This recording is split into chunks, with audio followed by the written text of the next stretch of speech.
Have you ever stopped to think about what connects, say, a gentle breeze to a full-blown hurricane that can topple trees? Well, it all comes down to these invisible forces at play in our atmosphere. It's like a constant dance between pressure and temperature that, creates all the weather we see every single day. So let's get into it and see how this whole thing works. But before we do, let's start with a really dramatic question. I mean, we've all seen those crazy videos of powerful winds just lifting the roof clean off a house. How on earth is that even possible? What kind of force can actually do that? Well, stick with me, because by the time we're done here, you're going to know the exact science behind it. Okay, to figure that out, we actually have to start with something much simpler. Take a look at these two students, Megha and Pawan. Now, they're both carrying identical bags, same books, same exact weight inside. But Pawan's not having a good time. His shoulders are hurting. Megha, on the other hand, she's totally fine. The only difference between them? The straps on their bags. This little puzzle, believe it or not, holds the key to everything else we're about to talk about. So here's how we're going to break it all down. First, we'll uncover the secret of pressure. Then, we'll see how that pressure works in liquids and in the air all around us. After that, we'll connect the dots from pressure to wind, see how that wind can whip up a storm, and finally, we'll build up to the biggest one of all, the anatomy of a cyclone. All right, let's jump into our first section, the secret of pressure. The main idea here is actually really simple, but it's so powerful. It's not just about how much force there is, it's all about how spread out that force is. Let's go right back to those school bags. With Pawan's bag, the narrow straps focus all that weight onto a very small part of his shoulder. That creates really high pressure, and that's why it hurts so much. But Megha's broad straps, they take that exact same weight and spread it out over a much bigger area. The result is low pressure, making it way more comfortable. See? Same force, different area, totally different feeling. Here's another way to think about it. Imagine trying to hammer a nail using the flathead. You're not going to get very far, right?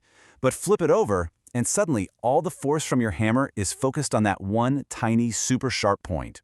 That creates a massive amount of pressure, enough to drive the nail straight into a piece of wood. It's the exact same idea. The smaller the area, the greater the pressure. So this all boils down to a simple scientific definition. Pressure is just the force applied divided by the area it's applied over. That's it. That's the secret. It's this simple relationship between force and area, and it explains so much about how our world works. Okay, let's move on to our next section. Now that we've got the basic principle down, let's see how it works in things that can flow. Like liquids, and even the very air we breathe. Now check out this little experiment. We've got two pipes here, one's wider than the other. So the wider one obviously has more water in it, which means it's heavier. But here's the weird part. When the water level is exactly the same in both, the balloons at the bottom stretch out by the exact same amount. This tells us something really important. The total weight of the water isn't what's creating the pressure here. So what's really going on? Well, as soon as we add more water and increase the height of the water inside, that's when the balloon starts to bulge out more. It's the height of the liquid, not the total amount, that actually determines the pressure at the bottom. And this is exactly why we put water tanks on top of buildings. The extra height creates more pressure, which is what pushes the water through all the pipes in your house. And what about air? Well, we're basically living at the bottom of a giant ocean of air, what we call the atmosphere. And it is heavy. Just how heavy? Well, if you take an area of just 15 by 15 centimeters, that's about the size of a small floor tile, the air pushing down on it has the same force as the weight of a 225 kilogram object. I mean, that's a huge amount of force pushing on us all the time. So the big question is, if there's all this pressure pushing in on us, why don't we just get squashed like a pancake? Well, the answer is balance. The pressure from the fluids and air inside our bodies is pushing outwards with the exact same amount of force. The two forces just cancel each other out perfectly, which is why we don't feel a thing. And this whole idea of balancing pressure, it's absolutely key. Because when that balance gets broken, that's when things really start to move. Which brings us right to our next section, why the wind blows.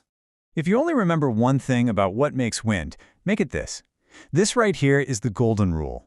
Air always, and I mean always, moves from an area of high pressure to an area of low pressure. It's just nature trying to even things out. A classic sea breeze is the perfect example of this in action. Okay, so during the day, the sun beats down and the land heats up way faster than the ocean.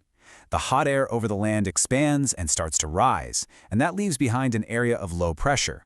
Meanwhile, the air over the cooler sea is more dense, so it sinks, creating a high-pressure area. And what does nature do? It follows the golden rule. Air rushes from the high pressure over the sea to the low pressure over the land. And that rush of air, well, that's your sea breeze. So a little difference in pressure gives us a nice, gentle breeze. But what happens when those differences in pressure get really, really big?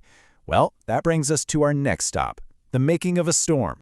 And here we are. We can finally answer that question from the beginning.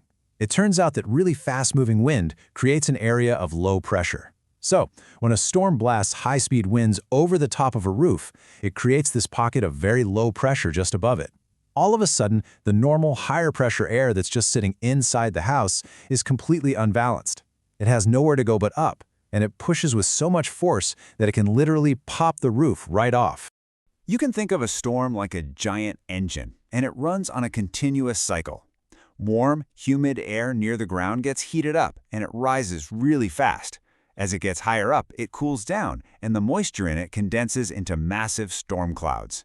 This whole process creates a powerful updraft, which sucks in even more warm air from below, just feeding the storm and making it stronger and stronger. Now, inside that churning storm cloud, it's just chaos. Water droplets and tiny ice crystals are all getting smashed together, rubbing against each other like crazy. This friction builds up a massive amount of static electricity, kind of like when you rub a balloon on your hair. Eventually, the cloud separates into positive and negative charges, and when that difference gets big enough, zap, you get a giant spark of electricity that we see as light. So, what happens when this storm engine gets put on overdrive?